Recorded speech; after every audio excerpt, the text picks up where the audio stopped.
북이스라엘을 통치하는 아합 왕이 이 나봇이 가지고 있는 포도원을 탐내고 있습니다. 그래서 이 나봇에게 그 포도원을 팔거나 원하는 것과 바꾸자고 설득을 하였습니다. 그러나 나봇은 이 포도원을 아합 왕에게 넘겨주지 않았습니다. 그 이유가 분명했죠. 이 나봇이 가지고 있는 이 포도원은 이 조상으로부터 대대로 내려오는 유산이었기 때문입니다.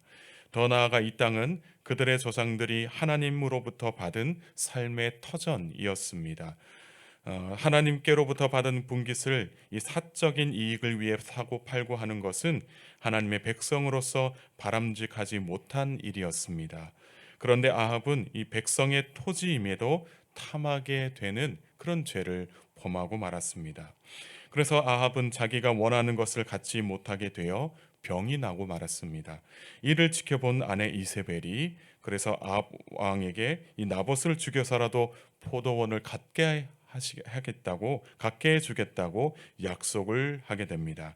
11절의 말씀을 보십시오. 그의 성읍 사람 곧 그의 성읍에 사는 장로와 귀족들이 이세벨의 지시 곧 그가 자기들에게 보낸 편지에 쓴 대로 하여 라고 말씀하고 있습니다. 이세벨은 이스라엘에 살고 있는 이 장로들과 귀족들에게 편지를 보내게 됩니다.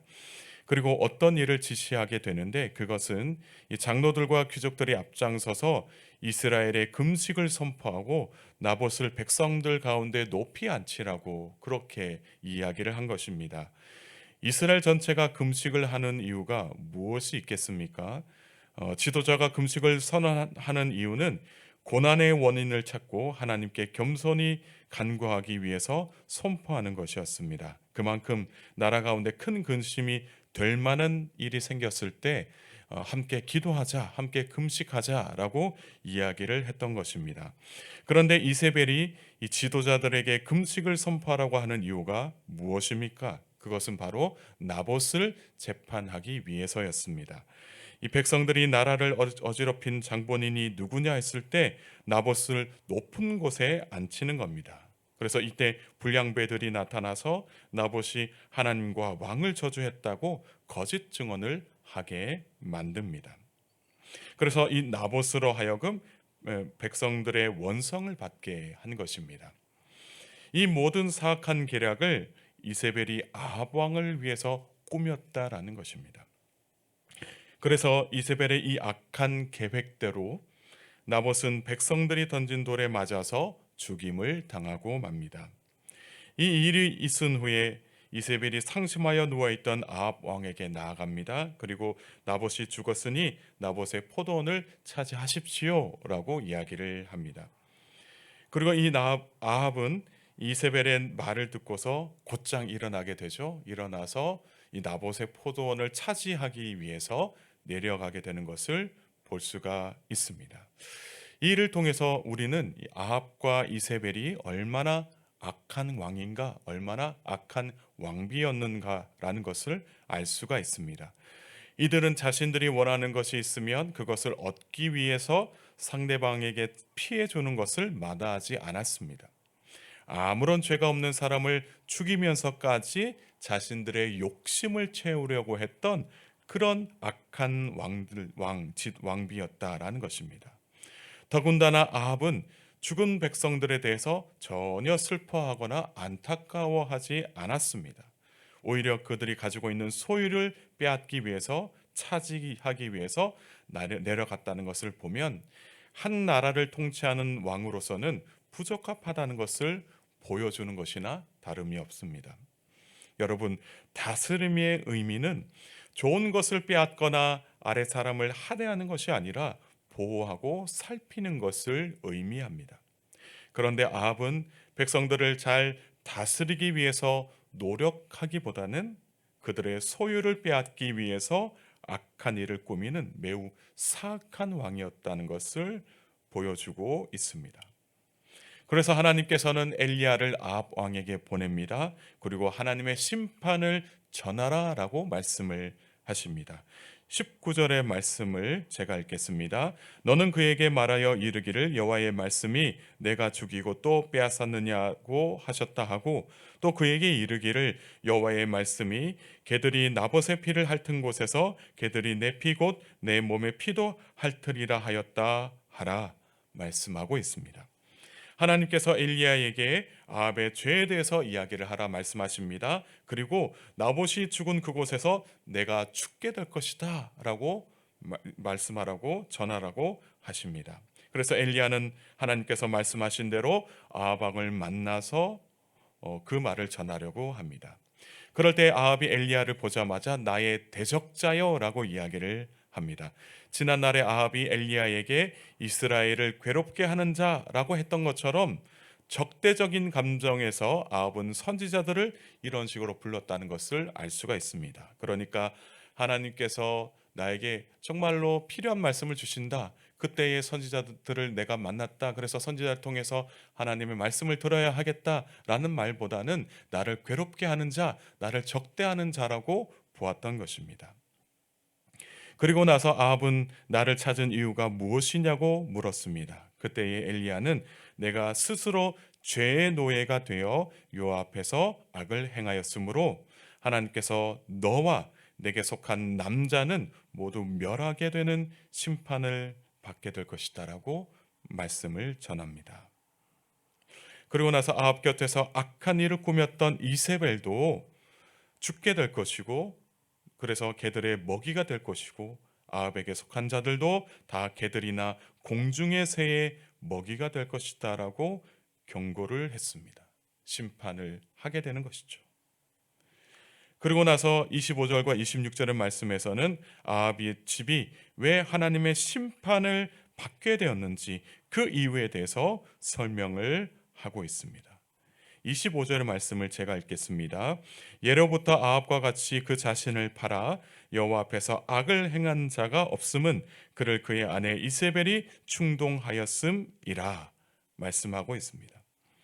아합은 그 스스로를 팔아서 하나님 앞에서 악을 행하였습니다. 그 스스로를 팔았다라는 말은 죄의 노예가 되었다라는 것이죠. 열왕기 기자는 이전에도 아합 왕과 같이 악한 왕은 없었다라고 말하고 있습니다. 그 이유는 그의 아내였던 이세벨이 충동했기 때문이라고 덧붙여서 설명을 합니다. 바알의 숭배자였던 이세벨이 아합을 부추겨서 바알을 섬기게 했을 뿐만이 아니라 이스라엘 백성들에게도 우상을 전파했습니다.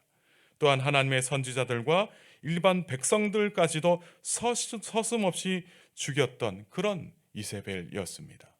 이세벨로 인해서 아합 왕도 함께 악한 짓을 저지르게 되는 그러한 악한 왕이 되었다라는 것입니다. 이러한 악한 일들로 말미암아 이스라엘 땅이 더럽혀졌고 하나님은 아합과 이세벨 그리고 그의 집을 심판하시기로 결정을 하신 것입니다. 그런데 놀라운 사건이 발생하게 됩니다. 27절의 말씀을 우리가 함께 읽겠습니다. 아합이 이 모든 말씀을 들을 때에 그의 옷을 찢고 굵은 배로 몸을 동이고 금식하고 굵은 배에 누우며 또 풀이 죽어 다니더라 말씀하고 있습니다. 놀라운 일이죠. 하나님의 말씀을 듣고 아합이 자신의 죄를 깨달았다라는 그 말씀입니다.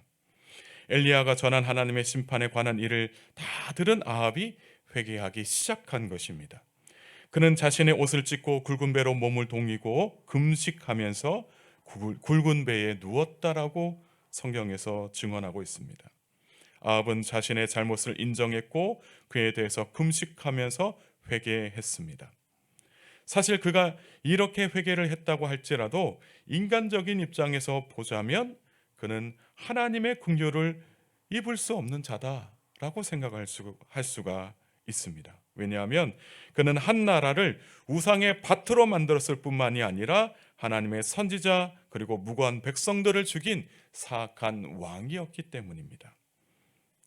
그러나 하나님은 그의 회개를 받으셨습니다. 회개를 들으시고 자비를 베풀어 주셨다라고 말씀을 하십니다. 우리가 함께 29절의 말씀을 읽겠습니다. 아합이 내 앞에서 겸비함을 내가 보느냐?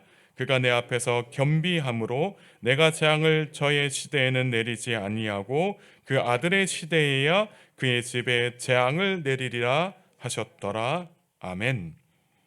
하나님께서는 아합이 자신의 죄악을 멈추고 스스로 낮아져서 자신의 죄를 뉘우치자 자비를 베풀어 주시고 또 심판을 유보하시겠다라고 말씀을 하셨습니다. 그리고 아합의 때에 일어나게 되어 있는 이 심판을 유보하여서 아들의 때에 일어나게 하시겠다고 말씀을 하셨습니다. 여기서 우리는 두 가지를 알 수가 있습니다. 첫 번째는 하나님께서는 그 어떤 죄인의 회개도 다 받아주시는 자비의 하나님이시다라는 것입니다. 이스라엘 전체의 역사 가운데 가장 악한 왕이라고 일컬음을 받았던 아합도 낮은 마음으로 회개했을 때 하나님께서 자비를 베풀어 주셨다라는 것입니다. 이처럼 우리도 하나님 앞에서 겸손함으로 회개하면 우리의 공로가 아니라 우리를 불쌍히 여기시는 하나님의 자비하심으로 말미암아 우리가 용서를 받는다는 것을 기억하며 살아가실 수 있기를 바랍니다. 그리고 또 다른 한 가지가 있다면 그것이 무엇이냐면 하나님은 심판을 유보하신다는 것입니다. 아합에게 내릴 재앙이 아합의 시대가 아닌 아들의 시대에 내리게 될 것이다라고 말씀하셨습니다. 이 말은 아합이 받아야 할 그 심판을 아들이 무조건 받는다라는 뜻이 아닙니다. 그것은 아합의 아들도 재앙에서 벗어날 수가 있다라는 것이죠. 그것은 다름 아닌 하나님 앞에서 겸비하여 회개하는 것입니다. 그도 하나님 앞에서 낮은 마음으로 회개하면 그의 아버지 아합처럼 하나님의 자비하심을, 하나님의 긍휼을 받을 수 있다라는 것입니다. 사랑하는 성도 여러분, 오늘 하루도 오늘 주신 이 말씀 안에서 하나님의 뜻을 이루면서 사시기를 소망합니다. 그래서 하나님이 기뻐하시고 원하시는 거룩한 인생, 회개하는 인생을 살아가는 우리 모두가 되기를 주님의 이름으로 축복합니다. 함께 기도하시겠습니다. 자비로우신 하나님, 오늘도 새벽 제단을 쌓으며 예배하고 기도하는 자들에게 크신 은혜를 베풀어 주시는 줄 믿습니다.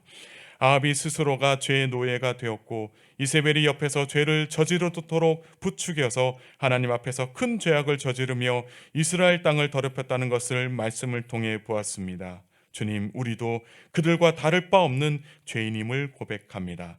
하나님의 뜻을 떠나면 우리도 죄의 노예가 되어 살아갈 수밖에 없는 부족하고 연약한 존재임을 고백합니다.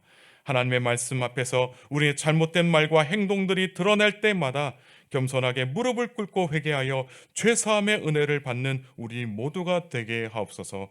무엇보다 우리의 험악한 말과 악한 행동으로 말미암아 마음의 상처를 입고 피해를 당한 사람들이 있다면 주님, 저들을 위로하여 주시고 주님의 도우심으로 저들의 삶을 회복시켜 주옵소서. 그래서 하나님의 자비하심으로 말미암아 우리 모두가 죄악의 길에서 벗어나서 생명의 길로 들어서는 은혜를 경험하게 하옵소서. 사랑하는 교우들의 삶을 주께서 지켜 주옵소서. 오늘 하루도 하나님과 동행하며 말씀의 능력으로 살아가는 복을 누리게 하옵소서. 말씀 안에서 치유를 받게 하시고 말씀 안에서 회복되는 놀라운 역사를 경험하게 하시며 말씀 안에서 참된 자유를 경험하며 살아가게 하옵소서. 오늘 저녁에 있을 사경회 가운데 주께서 은혜를 베풀어 주시옵소서. 말씀을 선포하시는 강사 목사님을 장중에 붙들어 주시어 영과 육이 피곤치 않게 하시고 말씀을 듣는 우리 모든 심령마다 성령의 역사를 체험하게 하옵소서. 그래서 아름다운 교회가 영적으로 크게 도약하는 은혜를 경험하게 하옵소서. 감사드리며 예수님의 이름으로 간절히 기도드리옵나이다. 아멘.